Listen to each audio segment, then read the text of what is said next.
Been through a lot, we suffered. It just made us tougher. It made us tougher. It made us tougher. Don't you so be cautious. Think you make me nauseous. Check your currency for the gossip. I'ma do just block it. It made us tougher. It made us tougher. Face my darkest times, sleeping up with this wine, pretending like I am fine. Judgment is easy to find. Judgment, hope is not hard to lose. Design like a set of keys. So how do I open up without risking further injuries? I remember days used to cut myself. It could be so much. I was not myself. You have no idea how to say that shit. Looking in the mirror like don't say that shit. Not curse. Shit. Probably know what he like. I guess at this point the devil excited. But God on my side, he asked me, son, why you feel like this? Hope it's not cause you broke before the moonlight kiss. I give you love, you let it go, you let it go. I give you love, you wanna hold. I give you love, you let it go, let it go. Gotta pick one and have them both. I give you rap, you made it grow. I give you love, you made it home. I don't know no other.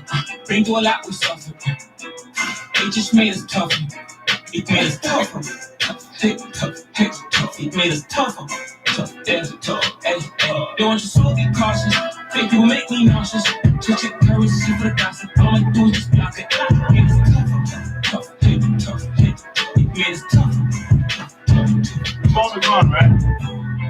The phone is on, right? We should get a call on this next one. Yeah. Okay. He's not here yet. Hello again, my friends. That song was called Tougher by Lowski. Lowski is an independent rap artist from Africa. That song is on an album called The Lounge, which is an album full of African artists that was executive produced by my good friend, Fat Jen. You can find the album wherever you get your music online. Now, if you also have independent music and it's good, we would like to hear it. And if I like what I hear, I'll play it on my station here at WKND 97.5 FM. So shoot me an email at jamalshowradio@gmail.com. What do you have to lose? Not much. Moving on, it is most definitely a pleasure to have you back with us on the Jamal Show, the place to get intelligent on WKND and on podcasts. I am Jamal from Harlem. I know the exact location of every food item in the supermarket.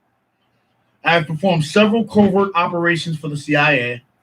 I sleep once a week, and when I do sleep, I sleep in a chair with a microphone in front of me. While on vacation in Canada, I successfully negotiated with a group of terrorists who had seized a small bakery. The laws of physics do not apply to me. Thanks for being with us on the Jamal Show. Not many people are, so you are special. Now, I know we have a guest waiting to speak to us about critical race theory, but first, I have to give out a special award, the Jamal Show Award for Excellence. You don't have to do that. And I'm going to move along. And this one goes to a distinguished general who is now chairman of the Joint Chiefs of Staff, which is the role right under the Secretary of State, as I believe. His name is General Mark Milley. He gets the Jamal Show Award for answering a question in Congress by disgraced Congressman Matt Gaetz about critical race theory. Critical race theory is the new boogeyman of the right now. And by the way General Milley was excoriated by right-wingers for his answer, you can tell they really don't like him. They started calling him names on Fox News, but it's a very intelligent answer if you listen to it. It was about keeping an open mind about critical race theory. You will notice that General Milley mentions white rage in his communication, and the right-wingers really hate that. Here's the clip. You're going to hear General Milley speak up at the end, all right? Listen to General Milley. He's going to speak up after Lloyd Austin. How should the Department of Defense think about critical race theory? Can I make a comment, Secretary? I'm sorry. I'm very limited on my time, General Milley. Well, I just want to make a comment that the Well, I know, but feedback I've asked the question to Secretary Austin. I don't know what the issue of critical race theory is and what the relevance here with the department.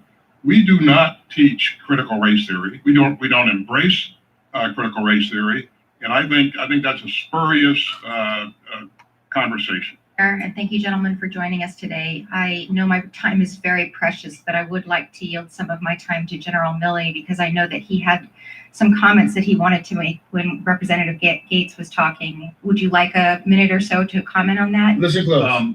Sure. First of all, on the issue of critical race theory, etc., I'll obviously have to get much smarter on whatever the theory is. But I do think it's important, actually, for those of us in uniform to be open-minded and be widely read. And the United States Military Academy is a university. And it is important that we train and we understand. And I want to understand white rage, and I'm white, and I want to understand it. So what is it that caused thousands of people to assault this building and try to overturn the Constitution of the United States of America? What caused that? I want to find that out. I want to maintain an open mind here, and I do want to analyze it. It's important that we understand that because our soldiers, sailors, airmen, Marines, and Guardians, they come from the American people. So it is important that the leaders, now and in the future, do understand it. I've read Mao Zedong. I've read Karl Marx. I've read Lenin. That doesn't make me a communist. So what is wrong with understanding, having some situational understanding about the country for which we are here to defend? And I personally find it offensive that we are accusing the United States military, our general officers, our commissioned, non-commissioned officers of being, quote, woke or something else because we're studying some theories that are out there. That was started at Harvard Law School years ago, and it proposed that there were laws in the United States, antebellum laws prior to the Civil War, that led to a power differential with African Americans that were 3/4 of a human being when this country was formed. And then we had a Civil War and Emancipation Proclamation to change it. And we brought it up to the Civil Rights Act in 1964. It took another 100 years to change that. So look, I do want to know, and it matters to our military and the discipline and cohesion of this military. Did you hear that? That was a little long, excuse me. That was an Army general, one of the most decorated men in the nation, speaking up on behalf of keeping an open mind about critical race theory. General Milley deserves credit because he knew that he would face backlash for saying such things to white supremacists, basically. Now, it should be clear to you that I think that critical race theory is the truth, if only because Republicans hate it. They have been yelling at school board meetings all over the nation about this. Tucker Carlson is making faces again on Fox News. So it must be true. But wait. Don't take my word for it. Take the word of my good friend here. I'd like to introduce you to the show, Dr. Brian Stair. Dr. Stair is a professor at an undisclosed major university, and I've known Dr. Stair for probably 2 decades. Over that time, and long before critical race theory ever saw the end of a Republican bullhorn, Dr. Stair has been teaching me about the theory little by little in our conversations. And so it made sense to turn to Dr. Stair in order to educate my listeners. Not that it matters, but I should inform you that Dr. Stair is a white person, which matters. And I'll let Dr. Stair explain why. Dr. Stair, are you there with us? Are you online? Yes, hi, Jamal. Can you hear me? Hi, I can hear you very clearly. Make sure he's nice and loud. Well, welcome to the show. Thanks for honoring us with your presence today. I'd like to start by asking you some very simple questions, and I want to keep it very general and not like one of your classrooms. What is critical race theory generally? Sure. So I can say, first of all, just my orientation to critical race theory. It has really guided a lot of my thinking, teaching, and writing as a white academic. I'm okay with disclosing where I work. I work. I'm a professor of mental health counseling at University of North Carolina at Charlotte, and this theory has been really integral to a lot of things that I teach and write. And critical race theory is largely a lot of it's collected Black knowledge and wisdom, and also wisdom of other BIPOC people. But it originated in the 1970s through the writings of a number of Black and Latinx legal scholars, including but not limited to Derek Bell, Kimberly Crenshaw, and Richard Delgado. And essentially what their writing has done is contributed to a lot of other work that have exposed the centrality of racism to U.S. government policy and legislation. So what a lot of they've done has targeted not only misinformation and I guess mishistory or revisionist history, but it's also targeted liberal notions of progress that, there's a lot of narratives that things have gotten better around racism. And in certain ways they have, but with every advancement that's been made through the civil rights movement, for example, there's also been a more insidious form of previous overt racism becoming covert and being written into legislation as something else. So what we see today is a lot of gaslighting and a lot of, this really dark, I would call it evil kind of way of saying, racism isn't a problem anymore. Not only by conservatives who kind of have always denied its existence, but even on the liberal progressive end, this narrative that things have gotten better. And so what critical race theorists have done is really just kind of expose what's already there. It's not anything necessarily extravagant. It's been laborious and it's been some incredible work, but it's just kind of exposed a lot of things that other people have worked very hard to hide, if I were to summarize it very shortly. So I read from you, one of the things that I'm reading from you is that it's not necessarily a political thing. It's not a liberal thought method. It's not a liberal theory or a conservative theory. It's just a theory.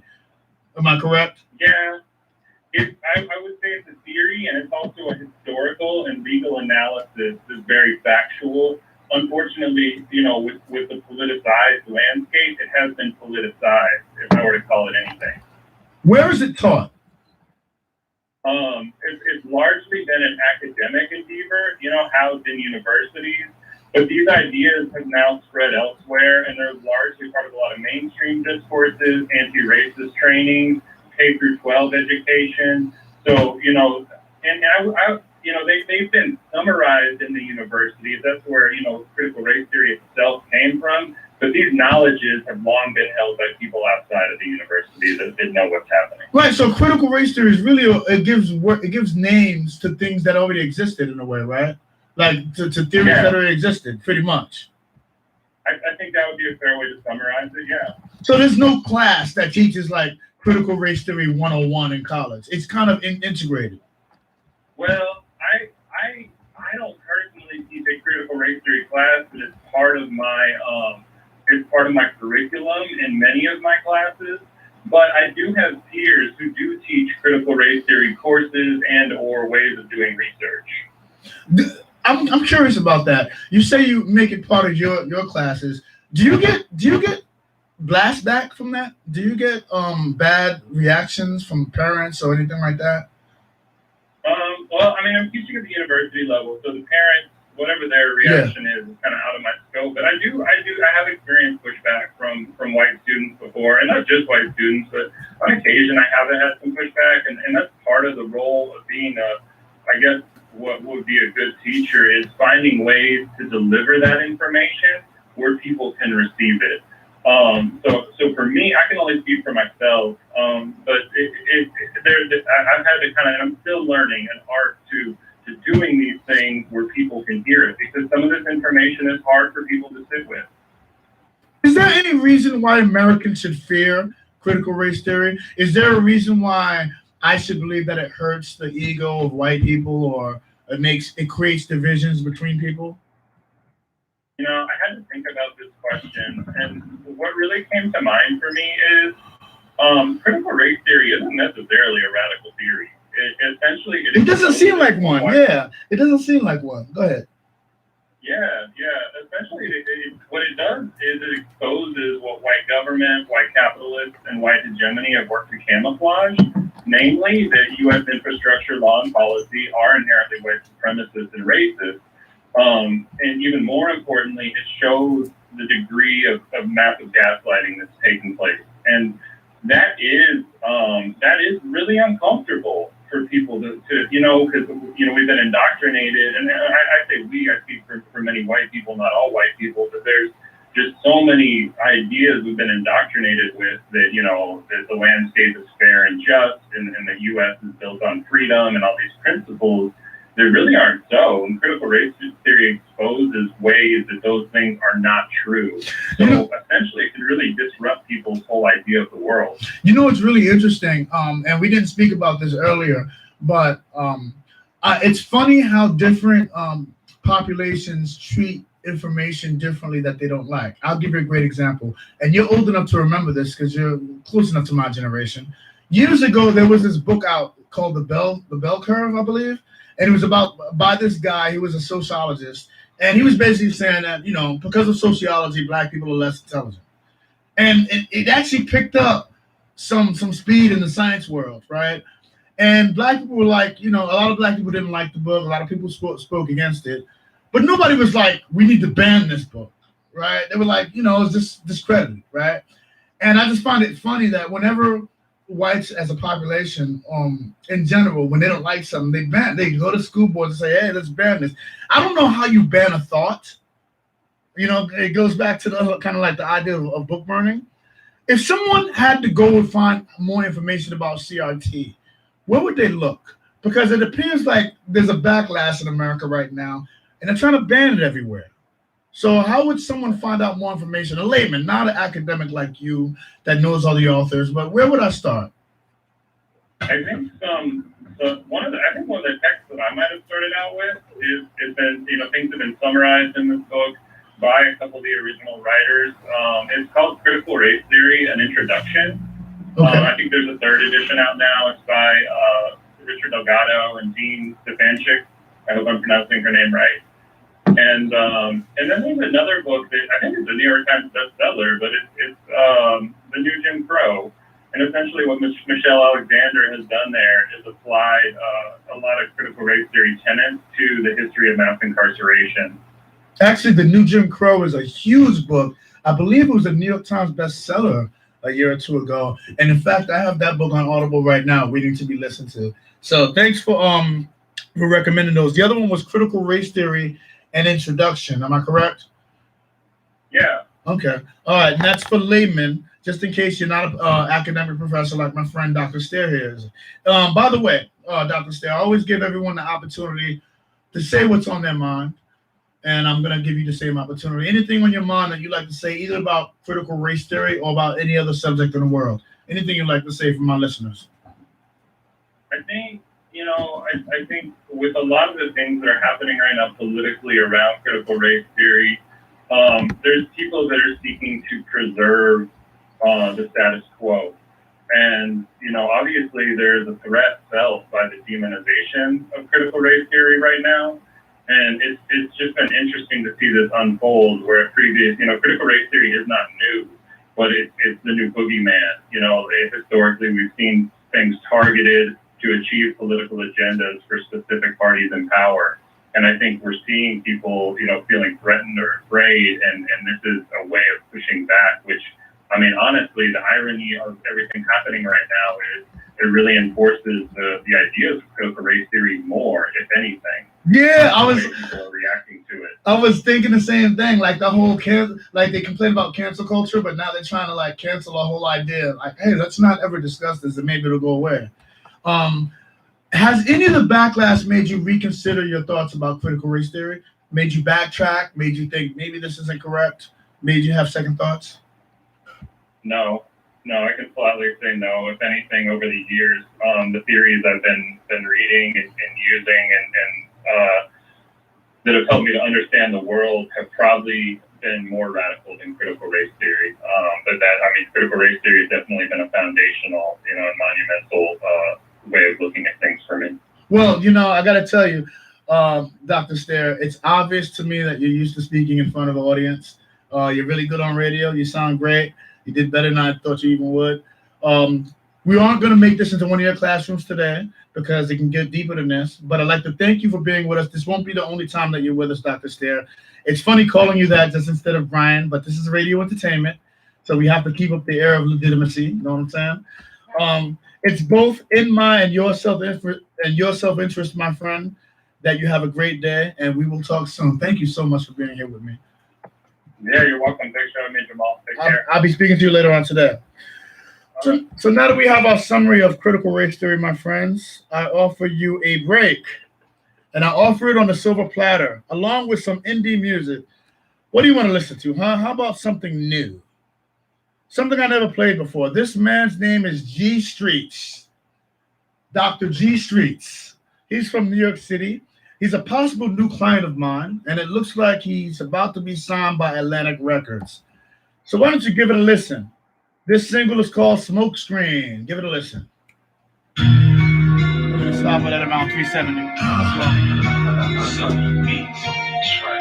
That was well. Don't you think? Oh yeah. Real different times, it's not a game, but I move over when I'm switching lanes. Burn some, burn some, burn some, burn some, burn some, burn some, burn some, burn some, burn some, burn some, burn some, burn some, burn some, burn some, burn some. Feel that fire in my system, yeah, you know I got that heat. Feel that fire in my system, gotta put this on repeat. Got that fire in my blood, I light it up and I'm at peace. Got that fire in my lungs, I blow it out and niggas cease. Burn some, burn some, burn some, burn some, burn some, burn some, burn some, burn some, burn some, burn some, burn some, burn some, burn some, burn some, burn some, burn some. Know I got that loud, yeah. I live in the clouds, yeah. They watching all my moves, yeah. But I won't leave no clues, yeah. No. Switch it up, get the bag when I hit the town. Then I'ma blow it up, demolition when I tear down. Light it up, burn something. How should that fuck go around? And the girls make it all across the world, they feel the vibe, they know the sound. Turntables in the right, stage, all I need is lights. I'm driving too fast, switch and see. I won't even let them adjust the height. I'm taking over the show. Atlantic Records pay for this. Atlantic Records pay for this song. They don't want to sign what you call it, Cardi B.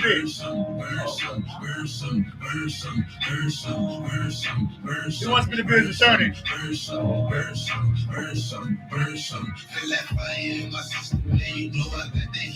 Feel that fire in my system, gotta put this on repeat. Got that fire in my blood, I light it up and I'm at peace. Got that fire in my lungs, I blow it out and niggas cease. Burn some, burn some, burn some, burn some, burn some, burn some, burn some, burn some, burn some, burn some, burn some, burn some, burn some, burn some. All right, we're gonna have time for Vienna. So play Vienna right after. But ended at 370. See, they did a radio edit for me. Yeah. Yeah, you got exactly 5 minutes. Yeah, but 5 minutes is too long because the last like minute is all like a rerun. You know. What's that? 2 minutes and 30 seconds. Okay. They run this up. Okay. If we have time, all right. We got 15 minutes. Yeah, 15 minutes. You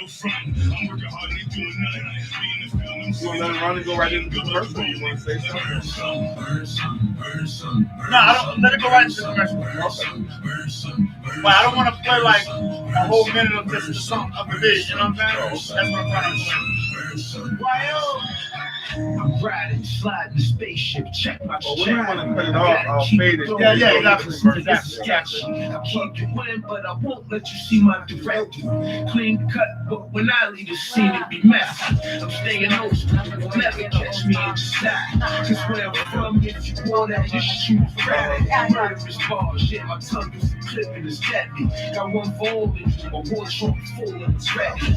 Forearm stiff, sights locked in and I'm steady. Don't force my hands, what's attached to my fingers is heavy.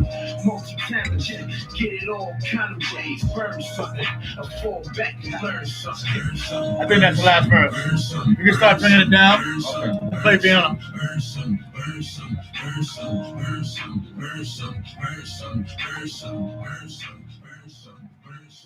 Go right into piano.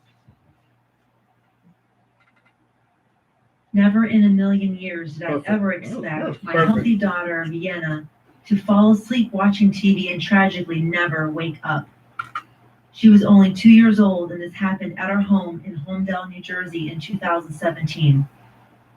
Her death was categorized as SUDC, sudden unexplained death in childhood. Essentially, this is SIDS, but in kids 1 to 18 years old. Never heard of SUDC? Well, neither did my husband and I, and we are both physicians. Please visit www.vienna.team to learn more about our sweet daughter Vienna's story, our family's 501c3 nonprofit, Team Vienna for SUDC awareness, and how you can get involved to help uncover these unexplained tragedies with us. Can you hit? As a Hang team, up I on- know why we is can get Dr. this Mac- done. Thank you so Jesus much for your Christ. support. I'm Vienna's Deborah, mommy, hang up Dr. on Dr. Denise Mac, please, on my Wunderler, phone. On my phone. Look at founder my of Team phone. Vienna, Forget and it. co-founder of the SUDC Coalition. Why is he Thank calling you me so when he much. knows I'm on air? That's so annoying. Hello again, my friends. That song was Smoke Screen. That song was Smoke Screen by a new guy named G Streets. He's from New York City, and this single may be his first from Atlantic Records. Just remember, you heard him first on the Jamal Show, the place to get intelligent. After the music, we were grateful to have the Team Vienna organization tell you a little bit about what they do. As many of you know, I lost a child to sudden infant death syndrome. He had a name. His name was Simon. He only made it to 2.5 months old. He died before he could understand how much I loved him.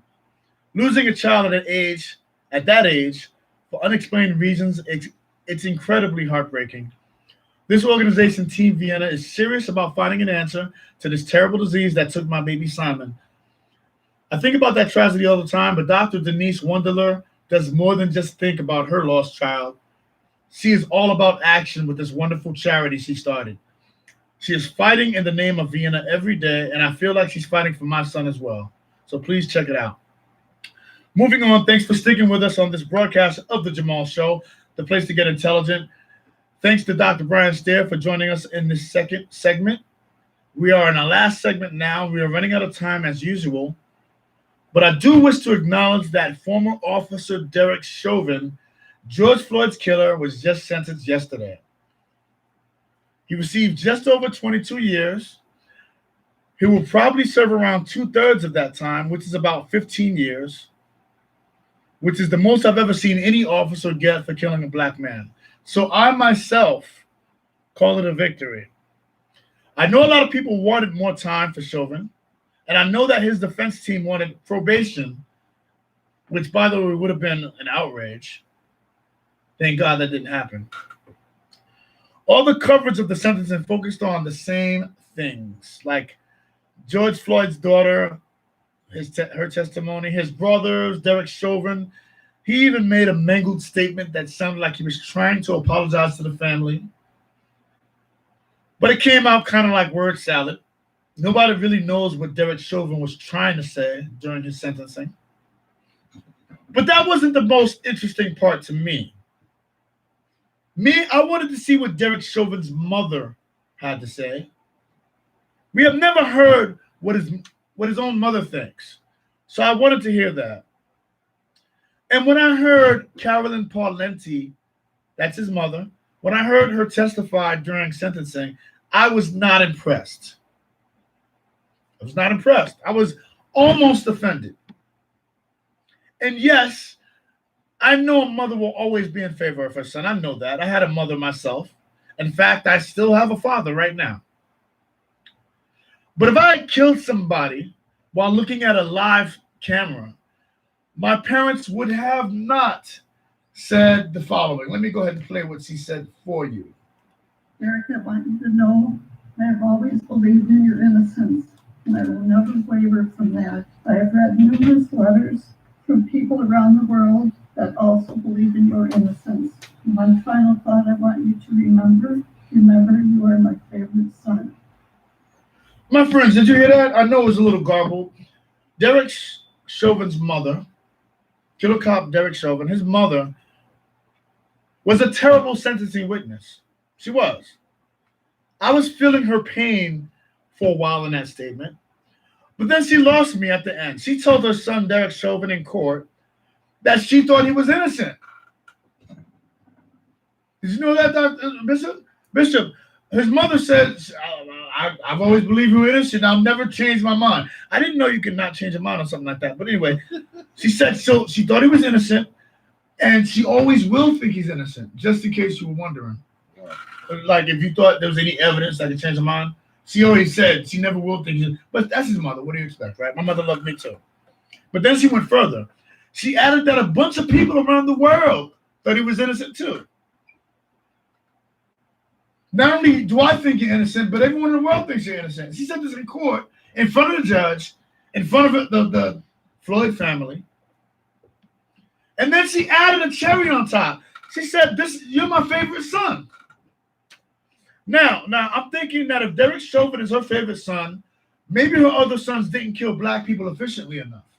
Like, what did they do wrong to not be able to match up with him? What does she mean by "you're my favorite son"? What does she mean by saying that right then at that court at that particular moment? She could have said that back in the cell. Maybe this type of chatter is appropriate for a private meeting between a mother and her son, the killer. You know, I go to see Charlie Manson. I say, you know what, man? You're a cool cat. I'm not going to say that in court. You know what I'm saying? I'm his cousin. I'm like, yo, man, it's not that bad, man. Come on, man. You can send us some time in jail. You don't go and say that in public, though. She said this right before a criminal court sentencing for the worst crime that a person can commit. Carolyn Parlenti, Derek Chauvin's mother, made no mention of the victim. None. Not one mention of the victim. It's like he was just there for an appearance to sign autographs. I don't even know when my son's in this court. She only cared about what her family had to go through after her son murdered somebody on camera like an idiot. Now, why did my family have to go through all this just because he murdered someone? That's all? Is that why I'm in this courtroom? You know what? I guess the apple doesn't fall too far from the tree. And another thing, do lawyers ever prepare witnesses anymore? Imagine if my son had killed a cop, and in front of all the cops standing in court before sentencing, I called him my favorite son. I think that would make headlines. If my son killed a cop and the cops came to the courtroom, I'm like, yo, he's my favorite son. I'm proud of him. Everyone would be like, yo, how could you be proud of this killer? Right? But that's essentially what she said in court. She's like, yo, not only am I not sorry for him being here, but he's my favorite. The other sons can't match to him. This one sitting, I'll do 22 years for killing the black man on a camera. That's my favorite. He followed all my principles. I have to say, I hate to get on the mother because mothers will always love their son. But that was she was unprepared. She didn't mention the family. He was already guilty, saying, "I think you're innocent, son." Hey, me and the other white people think you're innocent. I don't think that helps. So I end this on a negative note. I end this show on a negative note. What a dumb family. I gotta say, no wonder Derek Chauvin is the first cop they made an example of. Instead of calling for mercy, his mother's message to the judge is, well, a lot of people think he's innocent. Good riddance to Derek Chauvin and his family. And to you listeners, I wish you a happy next 2 weeks, which includes the very transformative, the very happy 4th of July to come. I can't wait to see you again on July 10th. That's when I'll be back here on the air. On behalf of all the volunteers on the Jamal Show, I love you all. Please stay safe.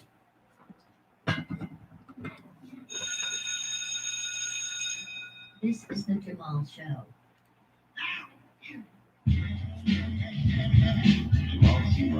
Jamal.